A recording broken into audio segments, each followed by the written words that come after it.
भोर से पहले। हिंदी स्टोरी अमृत राय। सवेरे का वक्त है। गंगा स्नान के प्रेमी अकेले और दुकेले 4-4-6-6 के गुच्छों में गंगा तट से लौटकर दशाश्वमेध के तरकारी वालों और मेवा फरोशों से उलझ रहे हैं, मोल तोल कर रहे हैं। दुकानें सब दुल्हनों की तरह सजी बजी खड़ी हैं। कहीं चाय वाला चाय के शौकीनों को गाढ़े कत्थई रंग की चाय पिला रहा है, कहीं पान वाला चांदी का वर्क लगा बीड़ा और खुशबूदार जड्डा किसी ग्राहक को पकड़ रहा है।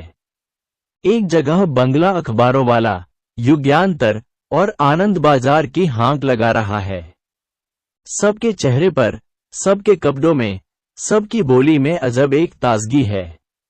सुनहली धूप फैल गई है, जो इस बसंती मौसम में एक खास रंग भर रही है, जो कि तंदुरुस्ती का रंग है, जिसके सीएन डे का अंग्रेजी दवाखाना और ढेरों आयुर्वेद औषधालय इस समय इंदुभूषण को अच्छे नहीं मालूम पड़ते। लेकिन थोड़ा ही थमकर विचार करने पर इंदुभूषण को ये समझते देर नहीं लगती कि इस वक्त फिजा की जो रंगत उसे दिखाई दे रही है, वह हर वक्त नहीं रहती। वह तो घंटे 2 घंटे की बहार है, और उसके बाद तो फिर जहां जिंदगी की और सभी खटरपट है, वहां हारी बीमारी भी है ही। इंदुभूषण को बगल से एक आवाज सुनाई दी, कहिए महाशय जी। इंदुभूषण को इसका जरा भी गुमान नहीं था कि यह वाक्य उसी पर फेंका गया है, लिहाजा वह अपने विचारों के प्रवाह में अपनी उसी धीमी चाल से आगे घाट की ओर बढ़ता रहा। इंदुभूषण को अपनी ओर मुखातिब न होते देखकर वह काफी गठी हुई सी, मगर अब झूली झूली मांसपेशियों का अधेड़ हिगना सा गुंदमी रंग का आदमी, एक हाथ में कुछ साग और बैगन वगैरह एक छोटे झोले में और दूसरे हाथ में एक 1.5 पांव बाद शेर का रोहू का बच्चा लिए सामने आ खड़ा हुआ, बोलिए न, कैसा है आप? हम आपको आवाज दिया, आप सुना नहीं। इंदुभूषण ने उसे पहचाना नहीं। उस व्यक्ति की हुलिया से, खासकर उसकी बाईं आंख की फुल्ली से, इंद्रभूषण को ये चेहरा कुछ पहचाना हुआ सा तो लगा, बस इतना कि हाँ, ये शक्ल कहीं देखी है, मगर कब और कहां, यह बिल्कुल याद नहीं पड़ता था।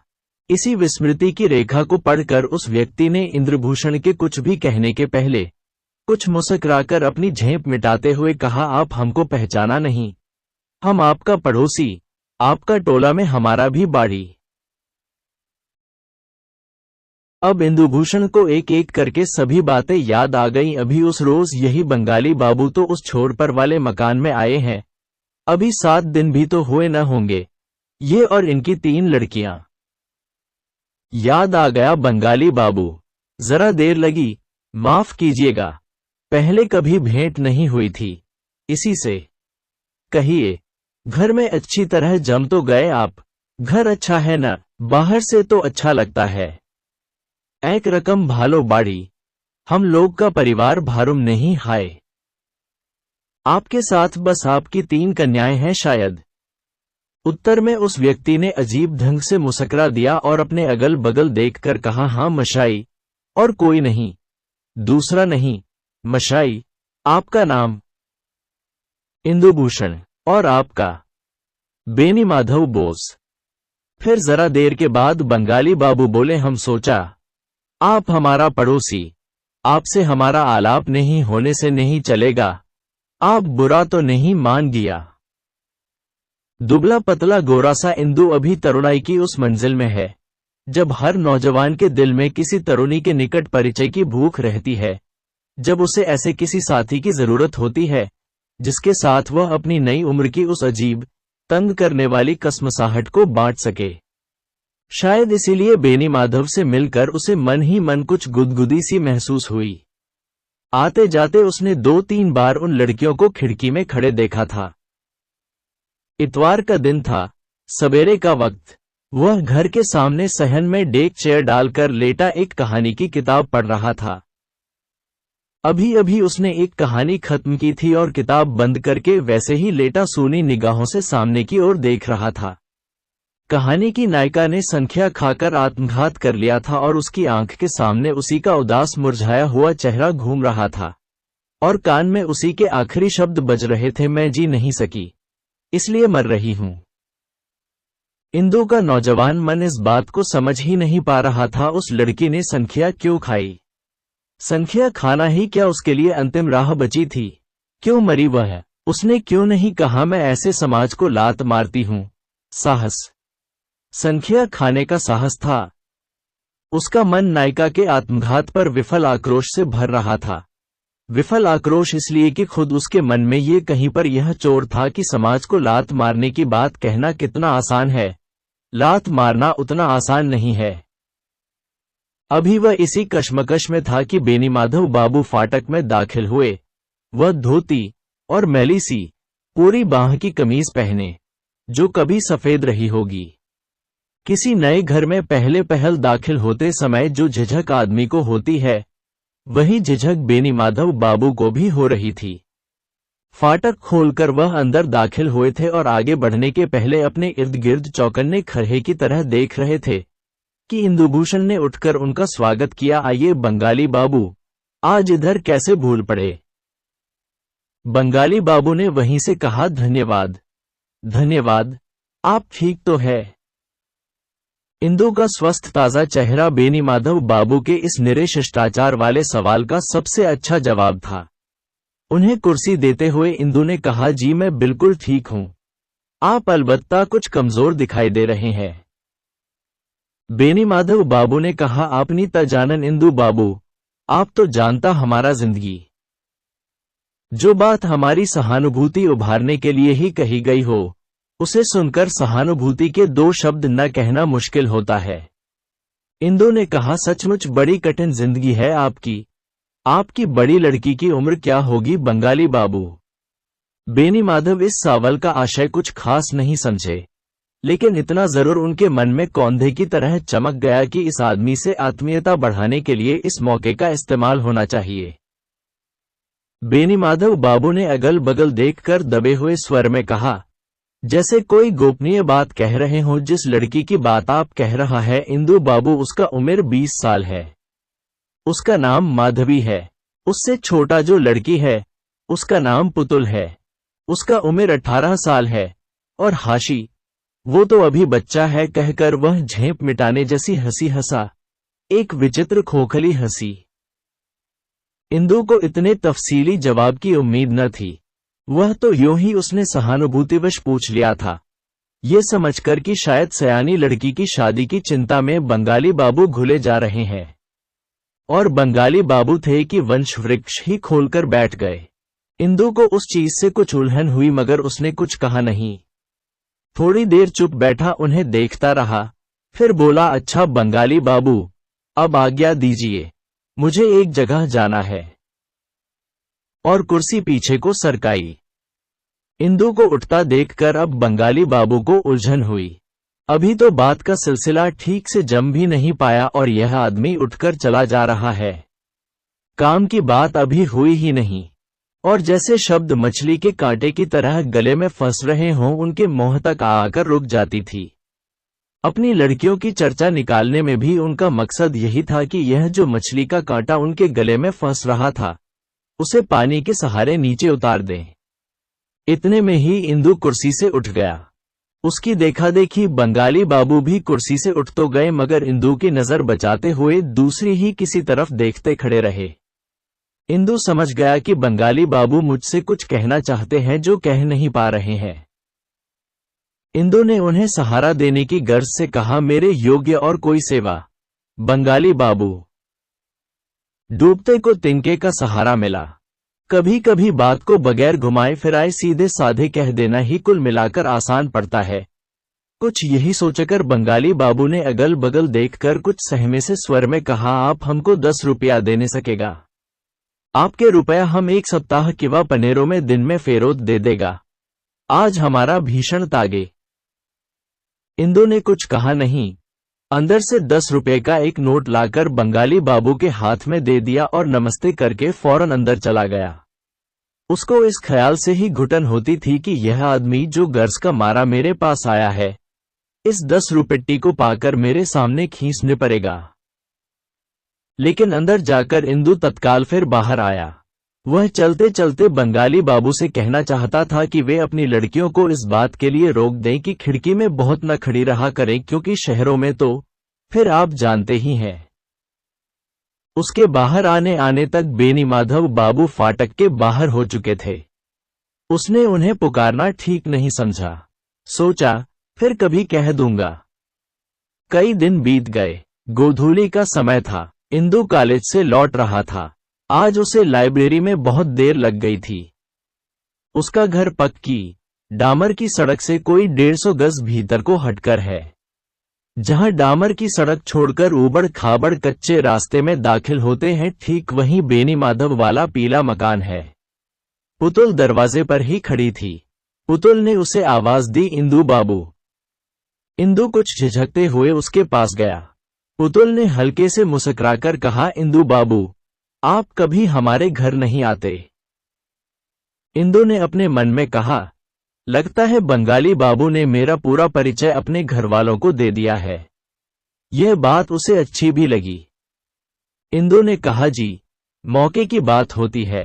वैसे मैं आने की कई दिन से सोच रहा था, और मुस्कुराया। इंदु की मुस्कुराहट से पुतुल के दिल में एक धक्का सा लगा। बोली, आइए। इंदु ने कहा, अभी नहीं, घर पर लोग बाट देख रहे होंगे। हो सका तो 1-1.5 घंटे बाद आऊंगा। पुतुल ने उसी अंदाज से कहा, जरूर आइएगा। और फिर मुस्कुराई। इंदु वहां से चला तो उसके पैर हल्के पड़ रहे थे। घर में दाखिल होते ही एक छोटा सा साइबान था, जो बिल्कुल अंधेरा पड़ा था। उसमें एक टूटी कुर्सी एक कोने में पड़ी थी। वहां बेनी माधव बाबू को न पाकर इंदु को और आगे बढ़ने में झिझक मालूम हुई। साइबान के बाद ही एक बहुत सीला हुआ सा आंगन था, जिसमें एक अंधी सी लालटेन एक तरफ को रखी हुई थी, जिसमें लाल लाल रोशनी निकल रही थी। लोहे का एक जंगला आंगन की छत थी। एक अलगनी पर 3-4 कपड़े सूख रहे थे। एक लाल पाट की साड़ी, 2 पेटीकोट, 2-3 बॉडिस। इंदु की हिम्मत और आगे बढ़ने की नहीं हुई। उसने आंगन में पैर रखते ही आवाज दी, बंगाली बाबू हैं। माधवी नीचे ही थी। इंदु की आवाज सुनी। बोली, आइए इंदु बाबू। इंदु ने पूछा, बेनी माधव बाबू नहीं है?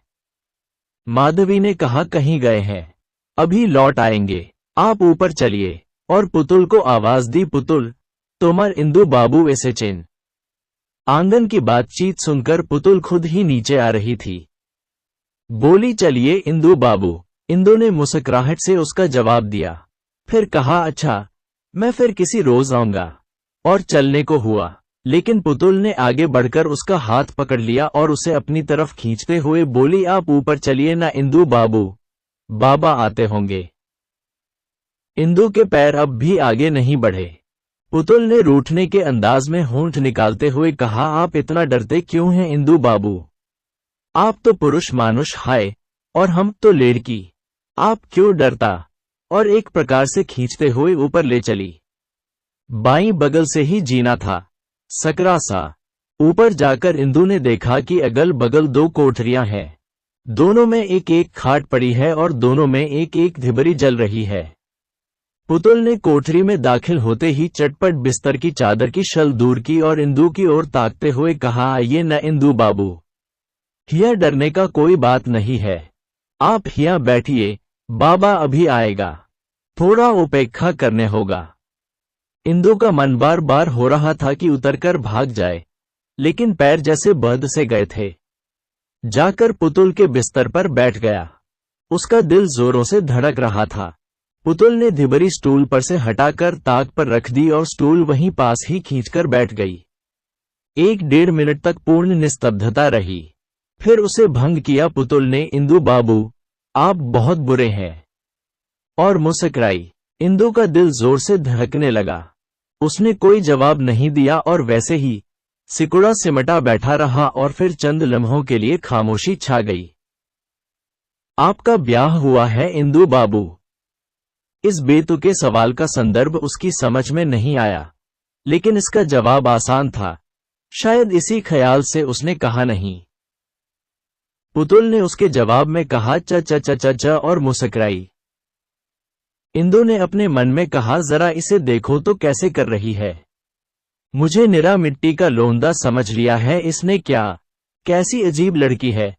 और एक बार बहुत जोर से उसका जी हुआ कि इस लड़की को, जो अभी इतनी जवान है और जो सिर्फ उसे सताने के लिए उसकी बगल में बैठकर इस तरह मुस्कुरा रही है, उठाकर इसी बिस्तरे पर पटक दे और उसे किसी जगह पर ऐसा हबोककर काट ले कि खून निकल आए। मगर उसने जब्त किया। अब तक सारी परिस्थिति कुछ कुछ उसकी पकड़ में आने लगी थी और एक अजीब खिन्नता उसके मन में भर रही थी। इसी तरह कोई 10 मिनट गुजर गए। तब तक बगल की कोठरी से किसी पुरुष की भनक इंदु के कान में पड़ी। उसने पुतुल से कहा, देखिए, बेनी माधव बाबू शायद आ गए। पुतुल ने इस बार एक भिन्न प्रकार की हंसी के साथ कहा, नहीं इंदु बाबू, वह तो माधवी का दोस्त है नलिन। एकाएक इंदु बिस्तर से उठ खड़ा हुआ। पुतुल भी उठ खड़ी हुई।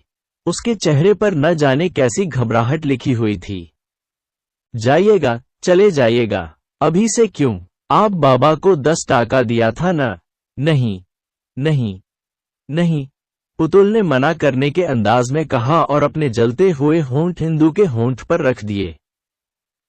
ये सब ऐसा बिजली की तरह हुआ कि इंदु एकदम बौखला गया, मगर तो भी उसे लगा कि जैसे किसी ने उसके होठों पर अंगारा रख दिया हो।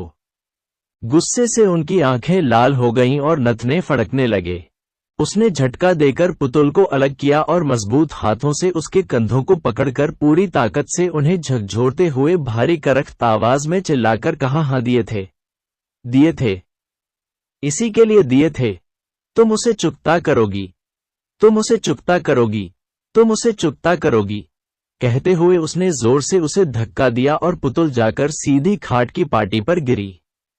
इंदु ने धिबरी लेकर जमीन पर पटक दी और कोठरी के किवाड़ों को झपाटे से बंद करता हुआ तेजी से कमरे के बाहर हो गया।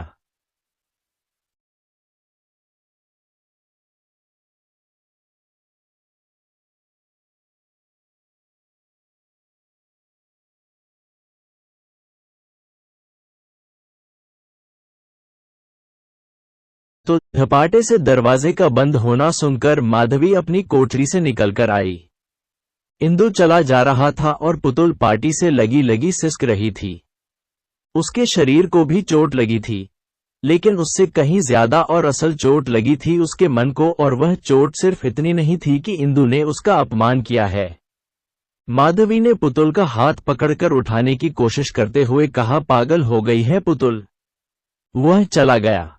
जानवर, उजड़ू गवार। पुतुल को माधवी के संवेदना के ये शब्द जहर जैसे लगे। उसने आंखें उठाकर 1 मिनट अपलक देखा और आदेश के स्वर में कहा, दीदी तुम यहां से चली जाओ।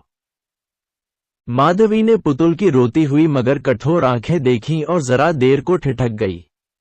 फिर कहा, कैसा अजीब पागलपन है, और इंदु के लिए एक बड़े कुत्सित शब्द का प्रयोग किया।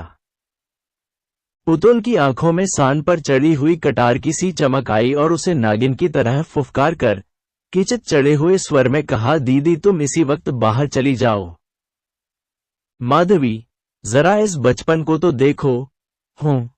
बड़बड़ाती हुई बाहर निकल गई और पुतुल वैसे ही पाटी पकड़े रोती रही। कई दिन गुजर गए।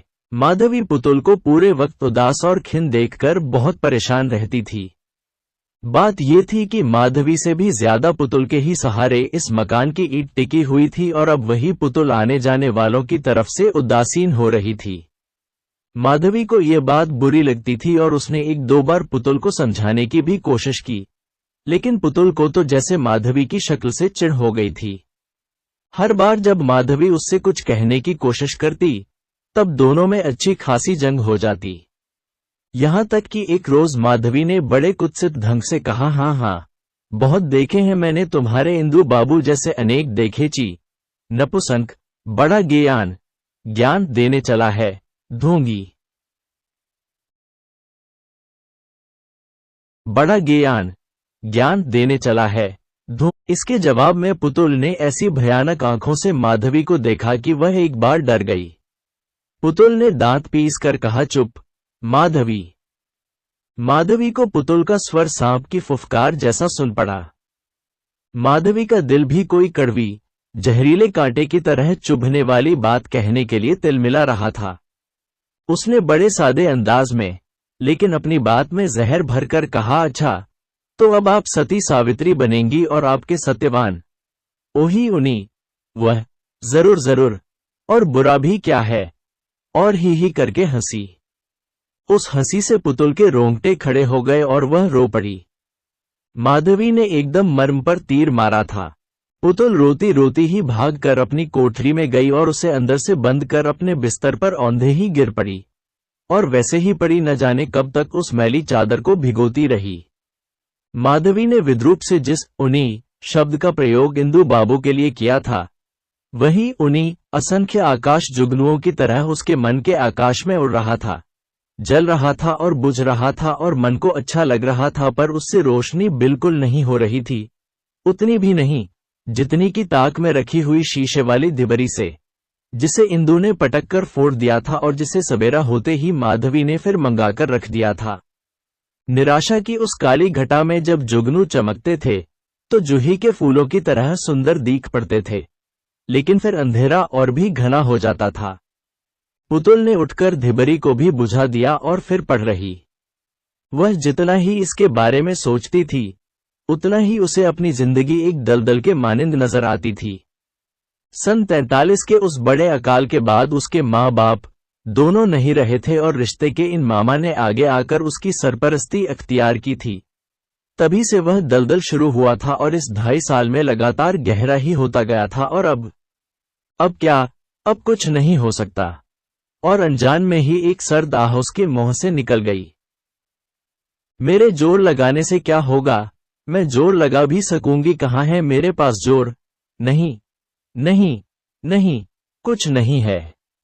ये घर ही बुधा है, खून चूस लेता है, मेरा कुछ नहीं हो सकता, मुझ में अब कुछ नहीं रहा, मुझे अब कोई कुएं से नहीं निकाल सकता। ये ख्याल आते ही उसे इंदु पर बेहद गुस्सा आया, जिसने उसके अंदर यह जहर का बीज बोकर उसके मन की शांति भी छीन ली थी। उसके आने के पहले जिंदगी जैसी भी थी, बगैर किसी बखेड़े के चल तो रही थी। अब न तो उसे अपने छुटकारे का ही कोई रास्ता दिखाई देता था, न ही माधवी की तरह इस घटना को अपने ऊपर से वैसे झाड़ ही पाती थी कि जैसे बतख अपने पंखों पर से पानी को झाड़ देती है।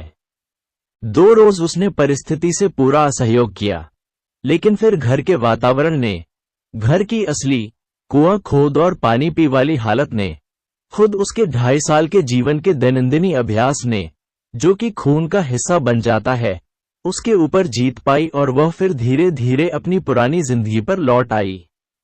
उसके अंदर कुछ कड़ियां टूटी जरूर थी, लेकिन नतीजे पर तत्काल उनका कुछ खास असर नहीं था।